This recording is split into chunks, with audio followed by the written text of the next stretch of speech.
François Legault qui a confirmé aujourd'hui une nouvelle entente majeure pour le développement éolien dans l'Est du Québec.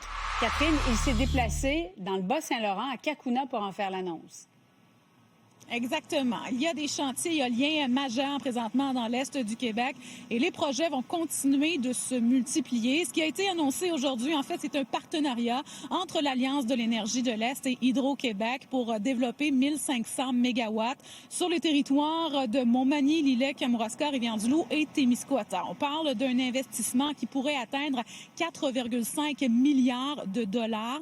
Le gouvernement, François Legault, qui l'a répété à plusieurs reprises, c'est vraiment l'acceptabilité sociale qui fait la différence dans la région. Il n'y a encore aucun projet concret. Ça sera développé au cours des prochaines années. Il faut dire que c'est le 3e partenariat du genre qui est conclu dans l'Est du Québec. On s'en souvient, le premier ministre qui s'était rendu en Gaspésie au mois d'août dernier, justement, pour conclure une entente avec la communauté Mi'kmaq. Et Québec se rapproche donc de sa cible, de son objectif, c'est-à-dire ajouter 10 000 mégawatts d'énergie éolienne supplémentaire au Québec d'ici 2035.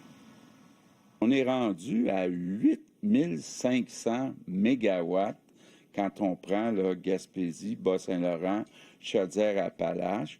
Donc, au total, on parle d'investissement de 25 milliards. Donc, ça veut dire des milliers d'emplois qu'on va créer pendant la construction. Ça a été un développement quand même assez rapide. Ça va à bon rythme. Et c'est une bonne chose parce qu'on en a besoin de ces mégawatts et ça va nous porter en termes de développement économique pour les décennies à venir, ces mégawatts qu'on est en train de construire. Donc, plus de 800 éoliennes pourraient s'ajouter dans l'Est du Québec d'ici 10 ans, en plus de lignes de transport d'électricité. Et il faut dire en terminant que François Legault a voulu être rassurant aujourd'hui. Toutes ces composantes éoliennes ne proviendront pas de la Chine, mais bien du Québec. Merci, Catherine. Je vous en prie.